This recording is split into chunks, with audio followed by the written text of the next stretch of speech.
Welcome to ETV prime. Jaganmohan Reddy గారు Nampally CBI కోర్టుకి హాజరవడానికి court ముందు హాజరు కావడానికి హైదరాబాద్ వచ్చిన విషయం తెలిసిందే. అశేషమైనటువంటి జనం తరలి వచ్చారు. ముఖ్యంగా ఉస్మానియా యూనివర్సిటీ విద్యార్థులు హైదరాబాదులో తరలి రావటం అంటే అది మనం తాజాగా కూడా చెప్పుకున్నాం నిన్నటి వీడియోల్లో. ఎంతో ఉద్యమాలకు పెట్టింది పేరైనటువంటి ఉస్మానియా విద్యార్థులు వాళ్ళు చాలా చైతన్యవంతులు. అలాంటి వాళ్ళు కూడా జగన్మోహన్ రెడ్డి గారికి కోసం ఎందుకు వచ్చారు అని అంటే విద్యా రంగంలో ఆయన తీసుకొచ్చినటువంటి సంస్కరణలు వాళ్ళకి చాలా స్ఫూర్తినిచ్చాయి అనేటువంటి విషయాన్ని కూడా వాళ్ళు మీడియా ముందు చెప్పడం జరిగిందనే విషయం కూడా చెప్పుకున్నాం. అయితే జగన్మోహన్ రెడ్డి గారి తాజా హైదరాబాదు పర్యటన, ఆయన వచ్చింది కోర్టు పని మీద అయినా కూడా ఆయన రావడానికి దాదాపు 6 ఏళ్ల తర్వాత మళ్ళీ కోర్టుకు హాజరయ్యారు అనేటువంటిది కూడా మనం చెప్పుకున్నాము.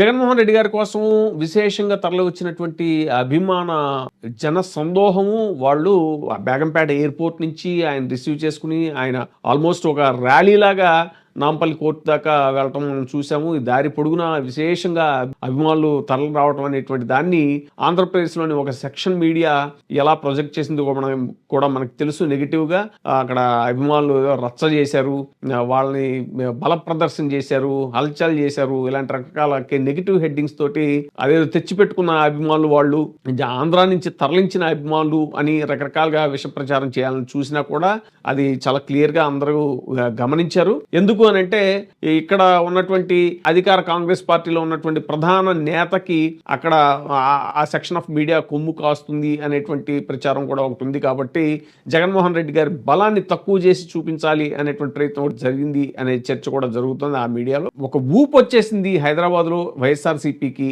కొన్నాళ్ళుగా 2014లో వైఎస్ఆర్సీపీ రాష్ట్ర విభజన జరిగిన తర్వాత వైఎస్ఆర్సీపీ ఇక్కడ కంటెస్ట్ చేయడం జరిగింది. తెలంగాణలో 3 ఎమ్మెల్యే సీట్లు, 1 ఎంపీ సీటు. ఆయన ఎవరో కాదు, అప్పుడు వైసీపీ తరఫున గెలిచినటువంటి ఎంపీ, ఇప్పుడు కాంగ్రెస్ పార్టీలో మంత్రిగా ఉండి ఒక ప్రముఖమైన పొజిషన్లో ఉన్నటువంటి పొంగులేటి శ్రీనివాసరెడ్డి గారు అప్పుడు ఆయన వైఎస్ఆర్సీపీ నుంచి ఖమ్మం నుంచి ఎంపీగా గెలవడం జరిగింది. ఇంకా 3 ఎమ్మెల్యే స్థానాలు కూడా అప్పుడు వైసీపీ గెలిచింది. సో వైసీపీ యొక్క అభిమానులు లేదంటే వైసీపీ ఫ్యాన్ బేస్ అనేటువంటి, జగన్ ఫ్యాన్ బేస్ అనేటువంటిది ఇంకా తెలంగాణలో బలంగానే ఉంది.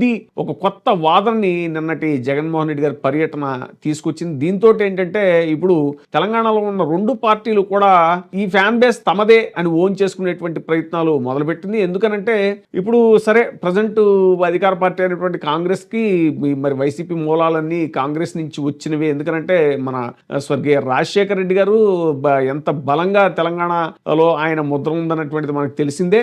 ఒక దశలో ఆయన ఉంటే అసలు తెలంగాణ రాష్ట్రమే విడిపోయేది కాదు అనేటువంటి చర్చ కూడా జరిగింది. నిజంగానే అంత బలమైనటువంటి ముద్ర వేశారు ఆయన. కాంగ్రెస్ పార్టీకి జవసత్వాలన్నింటి కూడా ఉమ్మడి రాష్ట్రంలో ఆయన ఎంత బలంగా కాంగ్రెస్ ని పుంజుకునేలా చేశారు అనేటువంటిది మనకు తెలిసింది. సో అంత బలమైనటువంటి కాంగ్రెస్ పార్టీని అంత బలోపేతం చేశారు ఆయన తెలంగాణలో. కాబట్టి ఆబ్వియస్ గా కాంగ్రెస్ లో ఉండేటువంటి క్యాడరు లీడర్స్ మన 2014 ఎన్నికల వరకు కూడా జగన్మోహన్ రెడ్డి గారి వెంట ఉన్నారు. సరే అప్పుడు రాష్ట్ర విభజన, తెలంగాణ ఏర్పడటం, ప్రత్యేక తెలంగాణ, కేసీఆర్ గారు గెలవటం అది మనం చూసాము. ఈ కాంగ్రెస్ మూలాలు ఉన్న పార్టీ కాబట్టి ఇది మా బలమే అవుతుంది అని చెప్పుకోవడానికి ఇప్పుడు అధికార పార్టీ ప్రయత్నిస్తుంది.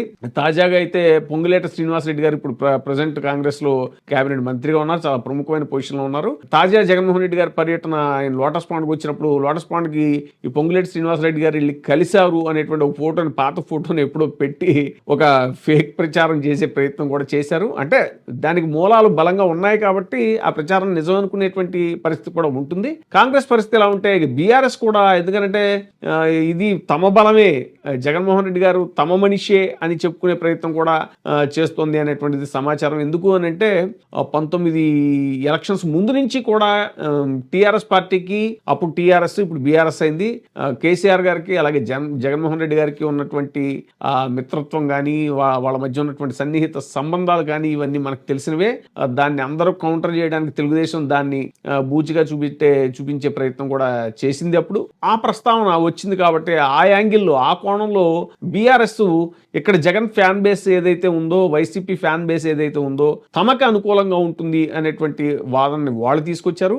ఇవన్నీ కాకుండా తటస్థంగా అసలు ఉస్మానియా వేదిక నుంచి, ఉస్మానియా అంటే అది తటస్థమైనటువంటి వేదిక, అది ఒక విద్యార్థి యువత, మన విద్యార్థి ఉద్యమాలు ఇవన్నీ నడిపినటువంటి యువత అక్కడ ఉన్నటువంటి వాళ్ళు రావడం అనేటువంటిది మాత్రం ఇంకా తమ సొంత అస్తిత్వాన్ని జగన్మోహన్ రెడ్డి గారు అలాగే వైసీపీ తెలంగాణలో ఉందా అనేటువంటి ప్రస్తావన అనేటువంటి చర్చకు కూడా తాజా పర్యటన తెరతీసింది.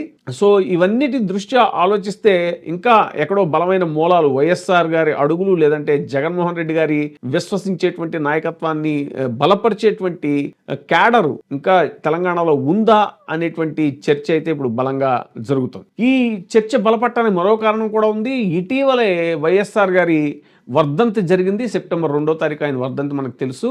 ఆ వర్ధంతి సందర్భంగా కేవీపీ రామచంద్రరావు గారు ఏర్పాటు చేసినటువంటి ఒక సభకి కూడా విశేషంగా జనాలు తరలి వచ్చారు.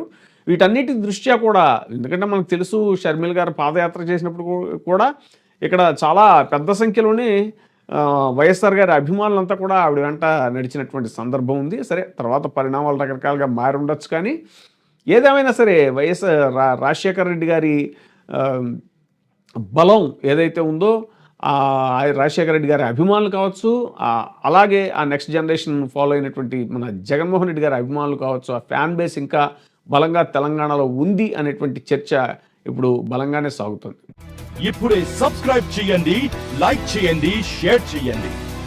VTV ప్రైమ్, నీ ఉత్తమాభిరుచుల సమ్మేళనం.